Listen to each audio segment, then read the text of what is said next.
ఇక్కడికి విచ్చేసినటువంటి అభిమాన సోదరులందరికీ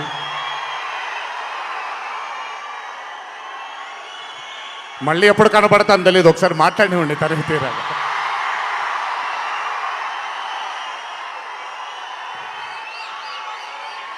అభిమాన సోదరులందరికీ నా నమస్కారాలు. ఇక్కడికి విచ్చేసినటువంటి పాత్రికేయ మిత్రులకి, మీడియా మిత్రులకి, ఇక్కడికి విచ్చేసినటువంటి అర్జున్ సన్ ఆఫ్ వైజయంతి చిత్రం బృందం అందరికీ కూడా నా నమస్కారాలు. ఈ వేదిక పైన చాలాసార్లు నేను అన్నా నిల్చున్నప్పుడు నాన్నగారు చాలాసార్లు రావడం, మాట్లాడడం జరిగింది. ఈరోజు మొట్టమొదటిసారి స్టేజ్ పైన నాన్నగారు లేరు అనే లోటు తీరినట్టయింది విజయశాంతి గారు మాట్లాడుతూ ఉంటే.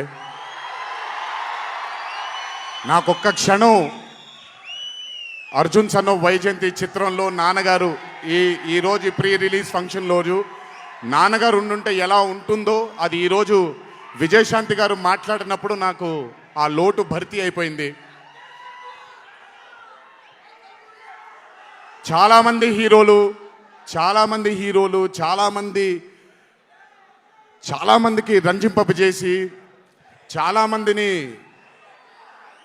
అభిమానుల్లో చొరగొన్నాం, కానీ ఏ రోజు కూడా ఒక మహిళ విజయశాంతి గారు సాధించినటువంటి గొప్పతనం ఏ మహిళ సాధించలేదు.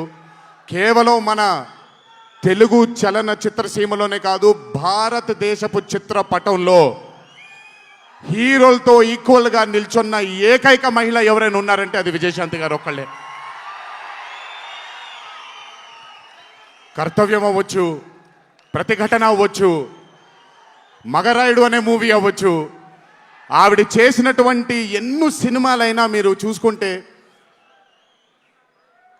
ది అరే ఆఫ్ రోల్స్ ఆవిడ చేసింది. నాకు తెలిసి భారతదేశంలో వేరే ఏ హీరోయిన్ ఎవరూ చేయలేదు, అది ఆవిడ ఒక్కడికే దక్కింది. ఈ చిత్రం అర్జున్ సన్ ఆఫ్ వైజయంతి అనే థాట్ కూడా నాకు అనిపిస్తుంది, మరి నిజమో లేదో తెలియదు. కర్తవ్యంలో ఉండే ఆ పోలీస్ ఆఫీసర్కి ఒక కొడుకు పుడితే ఎలా ఉంటుందో అక్కడి నుంచే మొదలై ఉండొచ్చు డైలాగ్, ఐడియా. సో చాలా ఆనందంగా ఉంది ఈరోజు ఇలాంటి మా అన్న మూవీకి రావడం ఒక పెద్ద ఆనందం, ఎందుకంటే మిమ్మల్ని అందరినీ కలుసుకోవడం కూడా జరుగుతుంది. కానీ ఈ మూవీలో ఒక చిన్న ఉత్సాహం ఎక్కువ ఉంది. ఎందుకనంటే ఈ చిత్రాన్ని నేను చూడడం జరిగింది.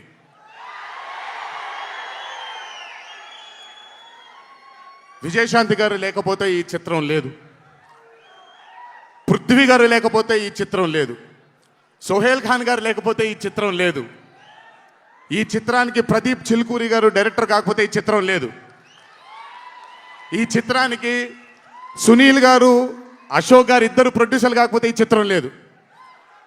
ఒక్కొక్కళ్ళు ప్రాణం పెట్టి ఈ చిత్రానికి అంటే ఇంకా ఎంత నమ్మేశారు అని అంటే, ఆ రోజు చిత్రం చూస్తున్న నాకు తెలుసు వాళ్ళు ఎంత నమ్మారు ఈ చిత్రాన్ని.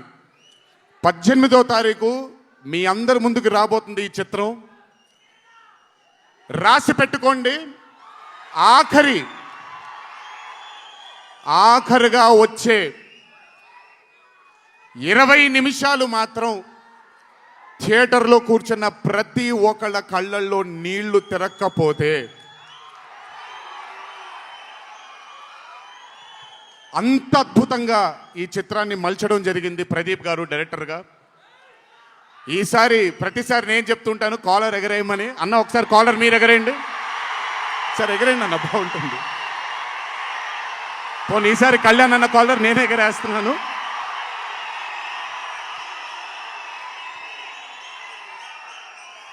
సినిమా చూస్తున్న నాకు నా వల్ల కాలేదు కళ్ళలోంచి నీళ్ళని ఆపుకోవటం. రేపొద్దున్న థియేటర్లో చూసిన మీ అందరికీ అర్థమవుతుంది. ఆ క్లైమాక్స్ అలా రావడానికి, క్లైమాక్స్ అని కూడా చెప్పేస్తాను, ఆఖరి 15 నిమిషాలు అంటే క్లైమాక్సే కదన్నా, అది పెద్ద దాచాల్సిన అవసరం లేదు. కానీ సర్లేండి, ఇంకా ఎంతో దూరం లేదు. ఆ ఆఖరి 15 నిమిషాలు అలా రావడానికి ఒకే ఒక కారణం కళ్యాణ్ అన్న మాత్రమే. అయినా ఆ ఐడియాని నమ్మకపోయి ఉంటే ఒక ప్రేక్షకుడిగా నేను ఎంజాయ్ చేసేవాడిని కాదు ఆ చిత్రాన్ని. అయినా నమ్మి ఎంత డెడికేట్ చేశారంటే ఆయన చాలా సినిమాలు చేశారు కళ్యాణ్ అన్న, ఎన్నో అరే ఆఫ్ మూవీస్ చేశారు. కానీ అర్జున్ సన్ ఆఫ్ వైజయంతి ఒక స్పెషల్ ఫిలింగా ఆయన కెరియర్లో నిలిచిపోతుంది అనేది నా నమ్మకం. మనసు పెట్టి ప్రాణం పెట్టి పర్ఫామ్ చేశారు.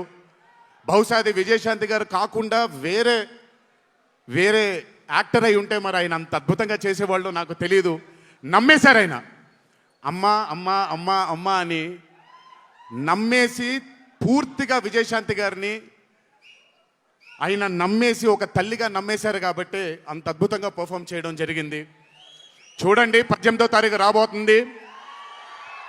అలాగే ఈ చిత్రంలో పనిచేసినటువంటి సాంకేతిక నిపుణులందరికీ, ఈ చిత్రంలో పనిచేసినటువంటి నటీనటులందరికీ కూడా నా అభినందనలు. 18వ తారీఖు అందరికీ బ్రహ్మాండమైనటువంటి ఒక మూవీ రాబోతుంది. అభిమానులందరూ మీరు కూడా ఎంజాయ్ చేయండి. దీని తరువాత నేను మొన్న వచ్చినప్పుడు ఇక్కడ ఒక ఫంక్షన్లో ప్రశాంత్ నీల్ గారి చిత్రం గురించి మాట్లాడాను. దానికంటే ముందు ఏప్రిల్లో Arjun son of Vyjayanthi release అవుతుంది. దానికంటే ముందు ఆగస్ట్ 14 వార్ 2 మూవీ రిలీజ్ అవబోతుంది. ఆ మూవీ కూడా చాలా అద్భుతంగా వచ్చింది. సరే, దాని గురించి మాట్లాడుకోవడానికి మనం ఆ మూవీ ఈవెంట్లో మాట్లాడుకుందాం. సో ఆ మూవీ కూడా రాబోతుంది. తప్పకుండా మిమ్మల్ని అలరిస్తుంది అని నేను అనుకుంటున్నాను. ఇక్కడికి వచ్చినందుకు మీ అందరికీ నా ధన్యవాదాలు. అన్నిటికంటే ముఖ్యంగా ఇక్కడి నుంచి వెళ్ళేటప్పుడు జాగ్రత్తగా వెళ్ళండి ఇంటికి. మీ తల్లిదండ్రులు, మీ భార్య పిల్లలు, మీ కుటుంబ సభ్యులు మీకోసం ఎదురు చూస్తూ ఉంటారు. ఎందుకంటే ఇక్కడ వచ్చినటువంటి ప్రతి అభిమాని, ఇక్కడికి రానటువంటి ప్రతి అభిమాని కూడా మాకు చాలా చాలా చాలా ముఖ్యం. నాన్నగారు ఉన్నప్పుడు ఇదే స్టేజ్ మీద నేను మాట అన్నాను, రుణం తీర్చుకుంటాను నాన్న, ఇంకో జన్మంటూ ఉంటే మీకు మళ్ళీ కొడుకుగా పుట్టి, కానీ ఈ జన్మ మాత్రం వీళ్ళకే అంకితం అని. ఈ జన్మ ఈ జీవితం మీకే అంకితం, మీ ప్రేమానురాగాల కోసమే అంకితం. కొంచెం ఎండలు తగ్గిన తరువాత, ఇప్పుడు ఎండల్లో మిమ్మల్ని కష్టపెట్టడం ఇష్టం లేదు, పగడ్బందీగా ప్లాన్ చేసి త్వరలోనే మిమ్మల్ని అందరినీ కలుసుకుంటాను. చాలా కాలమైంది, త్వరలోనే కలుసుకుందాం. కానీ కొంచెం ఓర్పు సహనంతో ఉండండి. నందమూరి అభిమానులు అంటే ఓర్పు సహనానికి మారు పేరు. ఓర్పు సహనంతో ఉండండి. త్వరలోనే మన అందరం కలుసుకుందాం, త్వరలోనే అందరితో కాసేపు అలా మాట్లాడుకుందాం. సో కొంచెం వ్యవధి ఇవ్వండి ప్లాన్ చేయడానికి. ఎందుకనంటే ప్లాన్ చేసినప్పుడు బాగుండాలి, అందరికీ నీట్గా ఉండాలి, కాబట్టి కొంచెం వ్యవధి ఇవ్వండి. తప్పకుండా ఈ సంవత్సరం అయితే తప్పకుండా కలుస్తాను మిమ్మల్ని. సో దయచేసి జాగ్రత్తగా ఇంటికి వెళ్ళండి. అందరూ ఏప్రిల్ 18వ తారీఖు థియేటర్లో కలుసుకుందాం. అర్జున్ సన్ ఆఫ్ వైజయంతి చిత్రాన్ని భారీ విజయం దిశగా మనందరం తీసుకెళ్దామని ఇంకోసారి మీ అందరిని కోరుకుంటూ, జై ఎన్టీఆర్, జోహార్ హరికృష్ణ.